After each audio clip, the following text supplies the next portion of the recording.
friends, Krista here. Thanks for stopping by Books and Jams yet again for another Vlogmas video. And today is something a little extra special. I have been talking so much with Sarah from Sarah's Nightstand and Lindsey from Lindsey's Little Library because of our 12 Books of Christmas book exchange, which if you haven't checked out our first unboxing, that is going to be 2 days ago. Happened on Tuesday. So go back and look at that video and watch what we exchanged with each other for the first set. But because we were talking so much, I asked them if they would let me join in for Booklist Thursday. Booklist Thursday is a series of videos that Sarah and Lindsey do every Thursday with some kind of book list. And I said, hey, since I'm doing Vlogmas and need lots of video ideas, can I join with you guys for the month of December? They said, sure, yay. So here I am with a Booklist Thursday video. I should probably put my Vlogmas headband on. But yes, so I am here today with a Booklist video, and today's topic is don't judge a book by its cover. Now we know, if you're like me, most readers often do judge books by their cover. It's the first thing that either draws you in or kind of turns you off from a book. And I have both of those different types of books today. Ones that I really love the cover but ended up not really liking the book, and then ones that I don't really like the cover at all and I ended up loving the book. So all of the books I'm going to talk about today I have read, and I have 6 of them. The first 2 I don't own because I didn't like them. So I will put a picture somewhere of the cover page so that you can see what a beautiful cover it is. The first book I'm going to talk about is a gorgeous cover. I love the flowers on here. It's the first book of Calamity Leak by Paula Lichtarowicz, and I only ended up giving this book 2 stars. It was just so bizarre, so strange about this group of girls. We don't really get a lot of world building. We don't really get a lot of what's going on. It took me well into the book until I figured out what was going on. But we have this group of girls that's kind of secluded, separated away. We don't really know why. I don't know that we ever find out why. Like, their Bible is fashion magazines of some sort.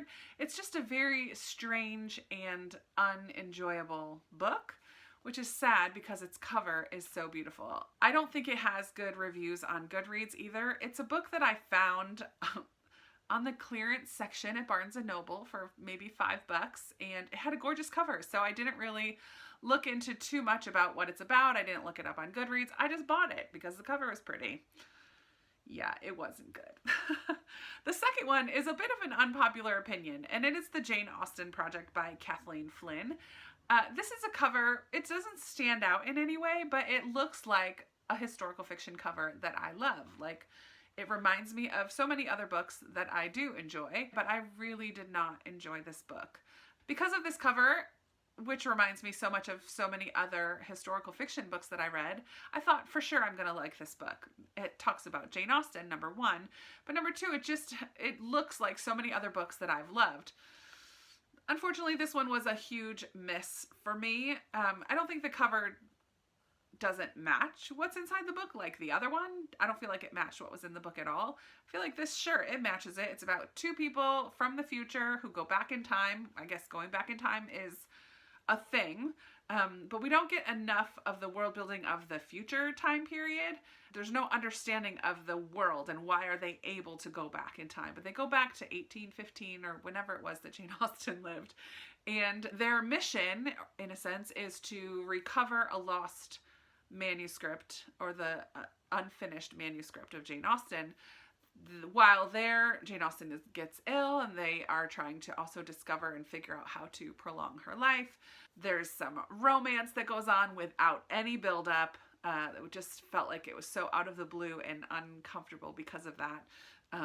Yeah, I really did not like this book at all, and I only gave it 2 stars.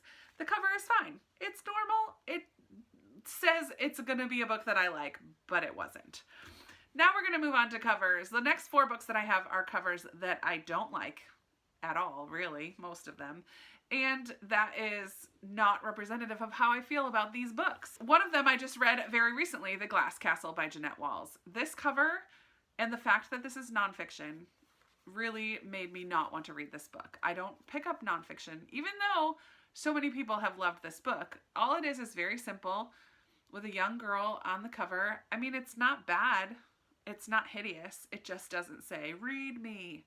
However, this book I really enjoyed. I read it in November, and I haven't done my wrap-up yet, so you'll hear more about this book in my wrap-up. But I did really like this book very much, even though it made me feel all kinds of things. But I like a book that can make me feel all kinds of things.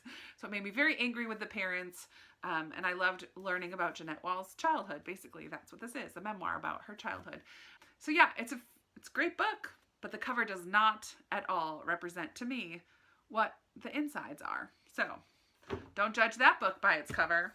Another one is a middle grade that I absolutely loved and gave 5 stars last March. Walk Two Moons by Sharon Creech. I had heard over and over, this is such a great book. You should definitely read this book.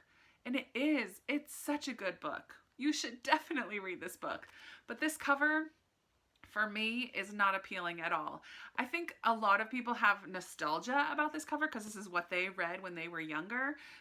And so they do like this cover. But for me, it doesn't grab me. It doesn't make me want to pick it up and read it. However, the story in here, we follow this young girl named Salamanca, and she is on a road trip with her grandparents, and she tells them a story about one of her neighbors that kind of helps her process things that are going on in her own life.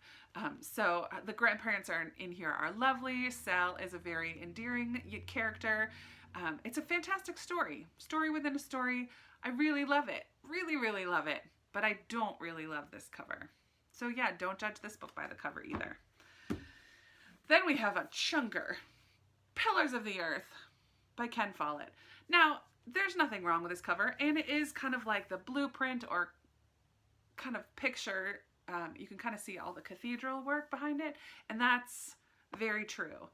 But this book, so when many people talk about this book, probably myself included, the main kind of forward-moving plot line in this book is the building of a cathedral. However, this book is so much more than that. There are so many characters who come to life, both good and bad, in this book. We follow these characters through many decades, and we really get to know them, and we really get to know this town of Kingsbridge as this cathedral is being built. So it's so much more than the building of a cathedral. So while, yes, that is one of the main plot devices moving the book forward, it's so much more than that. And this cover does not scream read me to me either. It's so much more than just the cathedral. So there's nothing wrong with this cover. It's not necessarily an ugly cover. It's actually kind of interesting and pretty, but I don't think it fully captures the depth that is in this book. Really liked it. So that's that. And the last book I have to talk to you today is one of my all-time favorite books, and I hate this cover. I don't know that I've ever seen a cover that I love on this book, but I definitely don't like this one. There's nothing wrong with this cover, considering that this is set in the 1850s during the gold rush in California, and the main character is working in a brothel for a good chunk of the book, and we kind of get her backstory and how she ended up there. So it suits the story, but I really don't like this cover. And if you're not a romance reader, if you're more on the historical fiction side, I mean, I guess this is typical of historical fiction and romance, historical romance, right? Like the fancy dress, the head cut off. I don't know. I just don't love this cover at all because I love this book so much and I want it to have a cover that's going to really stand out to me. And this one definitely doesn't. That's it. Those are the 6 books that I've chosen for Don't Judge This Book by Its Cover, even though we all judge books by their covers, right? I probably have so many more covers that I could talk about, but I'm going to stop there. And I'm really curious to know if you have a book that the cover doesn't really match what's on the inside, either good or bad. If you have a gorgeous cover that really you didn't care for, or a cover that you don't really like that you ended up loving the book, let me know. Do you have a book that we should don't judge that book by its cover? Let me know. And be sure to check out Sarah and Lindsey's videos. I will be linking their channels and maybe their videos down below in the description box. so that you can head on over there and see what books they chose for Don't Judge a Book by its Cover. Because like they always say, we did not talk about what books we're going to share today. So I'm really curious to go see which books they decided that you shouldn't judge by their cover. That's it for me today. I will be talking to you tomorrow in another Vlogmas video. Bye!